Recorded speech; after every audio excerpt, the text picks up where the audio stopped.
I had been married for 8 years when I inherited a fortune worth hundreds of millions that my grandfather left to me and my mafia boss husband. However, just as the lawyer was finalizing the transfer, we discovered my marriage certificate was fake. That meant the entire inheritance could only go to me. Ms. Rivers, according to the system, you were divorced a year ago. Your husband, Zane Levine, is legally married to Whitney Sanders. According to the papers, you're single.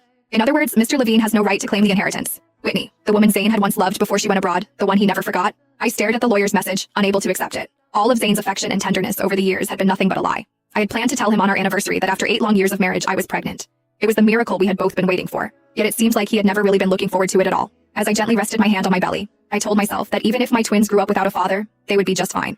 In this place built on nothing but lies, the only thing left for me to do was run away. When the lawyer told me that my husband of 8 years and I were already legally divorced a year ago and that he was now another woman's husband, I froze in place. I was unwilling to believe it. Then my phone buzzed with a message from Zane.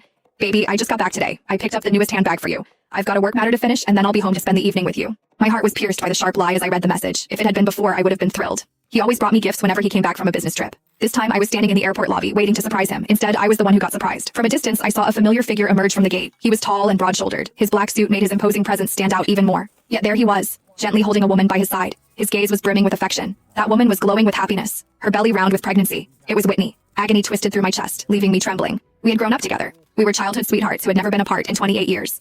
I had once believed our love was unshakable, that no one could ever come between us. However, it turned out to be nothing more than poison wrapped in the sweetness of candy. I remembered how we had lost our marriage certificate once. He told me his assistant would handle the replacement.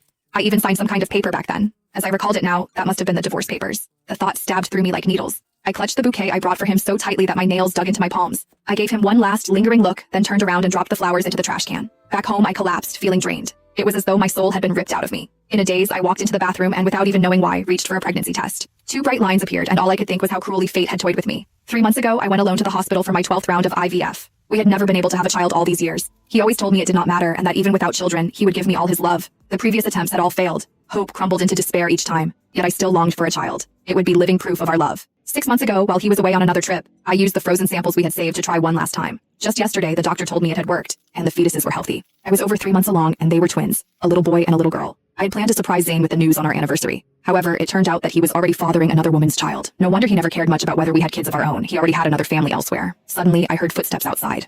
Zane's silhouette emerged in the doorway. I quickly wiped my tears, hid the test behind me, and slipped it into my pocket. Babe, why didn't you answer my text? I was so worried something had happened to you. He rushed to my side, his expression etched with anxiety. I lowered my head, avoiding his burning gaze. Back when we were still dating, there were times I would ignore his calls out of spite. He would get so frantic that he would send a helicopter to search the entire city for me. That love and devotion were reserved for someone else now. I was out shopping with a friend. My phone died. I forced out a shaky smile. He pulled me into his arms, resting his chin against the top of my head. His voice was deep and soft, almost tender. Don't do that again. You know I can't live without you. I stood stiff in his embrace, my heart tangled with bitterness and sorrow. Just then his phone rang. He glanced at the caller ID, and his expression instantly shifted to something grim. Sweetheart, I need to take this. He released me and stepped out onto the balcony. I lifted my head, watching him from behind, and my chest ached all over again. A few minutes later, he hurried back, grabbing his jacket. Something urgent came up at work. I'll be back soon. I did not speak and just nodded quietly. The door slammed shut with a bang, and Zane vanished from my view. I looked down at the test still in my hand, then tossed it into the trash can. Tears streamed down my face once more. I felt so sorry for my babies for not being able to give them a complete family. However, I promised to love them with everything I had. I would give them the very best life I could. 1 week later, after finalizing the inheritance and getting my passport, I would leave with the twins. I was leaving for good. I would be out of his life, no longer being a hindrance to the family he had built with Whitney and their